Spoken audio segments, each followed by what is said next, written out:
Hello lovely lot, my name is Max and welcome back to my YouTube channel and another Nottingham Forest video. Yes, we are back with some more tactics and transfers talk, today talking about a very tenuously rumoured move for Southampton striker and Scottish international Che Adams, a player currently valued at around £15 million who still has about 2 years left on his current deal. We will be discussing his career today, including his rise to the Premier League and how he was deployed in this very intriguing Southampton side under Ralph Hasenhüttl, and also potentially how he could be deployed for Nottingham Forest should he sign for us in the Premier League. So of course, before we get into that, don't forget to drop a like on this video and subscribe to the channel whilst you are down there ringing that notification bell so you do not miss a single match preview or tactics and transfers video. And with that being said, let's start talking about Che Adams and why I think he would be a decent signing for Nottingham Forest. Che Adams was born in Leicester in 1996 and has had what would be considered an unconventional route to the Premier League, including a brief stint in the academy of Coventry City, from whom he would be released at the age of 14. From here he would begin to build his reputation, bouncing around a few academy projects before joining Oadby Town in non-league football at the age of 16, scoring 5 goals from 33 appearances during his first full season at the club. After this impressive debut campaign, he would take up the opportunity of a scholarship at non-league Ilkeston Town, who would help better refine his all-round game, becoming the figurehead of that side and registering 9 goals and 11 assists during his season in Derbyshire, with it being rumoured that up to 45 scouts had attended his final game of the season to try and get up his services. And eventually it would be Sheffield United who would take a punt on him, being a bit part player during his first season and not scoring a single goal, but then becoming hugely influential for the Blades, making 36 league appearances and scoring 11 goals during his final season, also winning the club's Young Player of the Year award. This would then be followed by a 3-year stint at Birmingham, which started unremarkably but finished incredibly well, scoring 22 goals during his final season at the club, despite Birmingham finishing 17th in the Championship that season, with it being pretty obvious that his goals probably saved them from the drop that season. This would then attract the interest of Southampton and the project that they were building down on the south coast, and he would join for a fee in the region of around 15 million quid, but would only score 4 goals during his debut campaign. He would improve though, scoring 9 and 7 goals respectively in the subsequent 2 campaigns, as he became one of the most influential attackers in Ralph Hasenhüttl's system. In terms of his stats, they don't necessarily suggest a 20 goal a season striker could be joining Forest. He's in the bottom 25% of strikers for shots per 90 minutes and is about bang average for the amount of XG that he generates per 90 as well. Where he really excels is as a defensive forward, as a facilitating forward, ranking pretty comfortably in the top half of all strikers in Europe for the likes of his defensive actions, things like blocks, tackles, interceptions and pressures attempted. So with all that being considered, let's start talking about the tactics surrounding this Southampton side and why he probably would be a good fit for this Nottingham Forest side, considering the tactics and the way in which they've been playing. As you can see, we've got Southampton lined up here on the tactics board in the red, and of course it's pretty well documented that they play a variation on the classic 4-4-2 formation that enables their deepest midfielders to sit in quite a deep position and their wide attackers to come tuck inside into the half space as they push further up the pitch. Now in possession, Southampton are pretty happy just to sort of rotate things around pretty slowly. They do this little sort of slow triangle thing, maybe a midfielder or pressure up to add some pressure, but in general they're just happy rotating it through here, passing it along the back line. And what this does is this invites pressure from the attacking front line. So we've got the forwards putting the press on here, trying to cut down the passing avenues.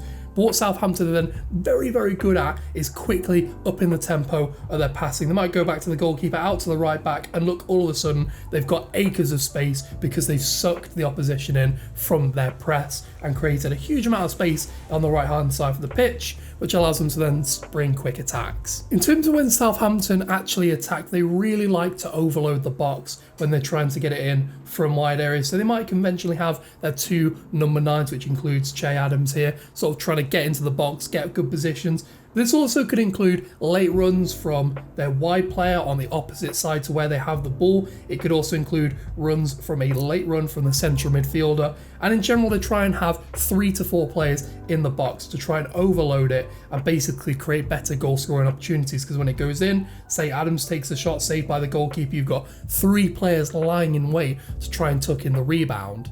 Now, where Che Adams really excels in this Southampton side is the defensive work that he does. When teams are trying to build up against Southampton, their strikers are very good at cutting passing lanes and basically making it very hard with their press to try and prevent the ball getting out from the back. It's not as aggressive as a man-oriented press where you're trying to actively win the ball back through tackling it from the defensive players. It's more cutting off the passing lanes and forcing the opposition into making a sloppy pass, which would quickly allow you to recover possession. And what Che Adams does really well is he makes these covering runs and basically is very good at stopping the defence and the midfield connecting together with their passing. He's a great disruptor in that sense. And this is what Ralph Hasenhüttl calls his automatisms. These are set play pieces almost within the game in which you're trying to force the ball maybe onto the weakest ball playing defender. You're trying to maybe instigate a press that will cut off passing lanes when it's on someone who's maybe not comfortable playing that position, a right back playing at left back,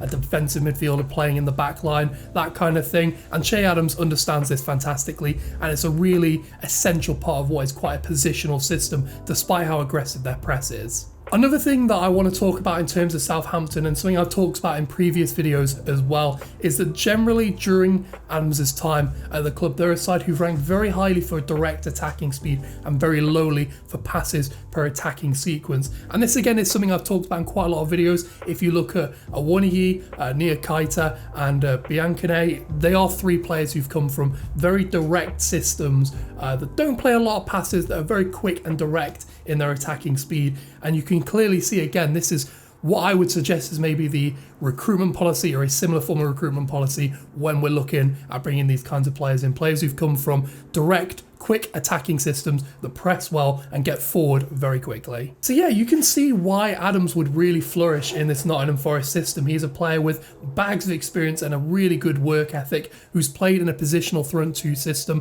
for pretty much his entire career at Southampton, and his ability to facilitate other forwards. You can really see letting Morgan Gibbs-White, if he joins, and Brennan Johnson really flourish in the final third.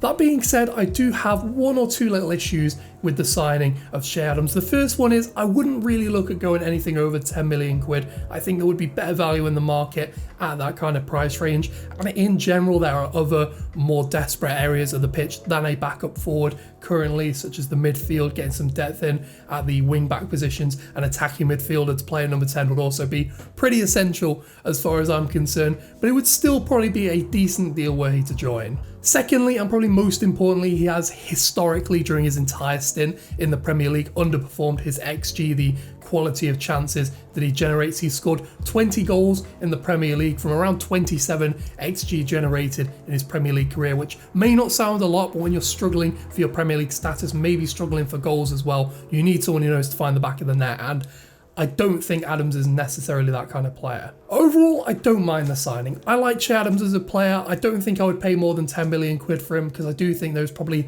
better value in the market, and as someone who has historically underperformed his XG, although it's not his primary job, I would like someone who at least hits pretty much bang on his XG when he plays in the Premier League.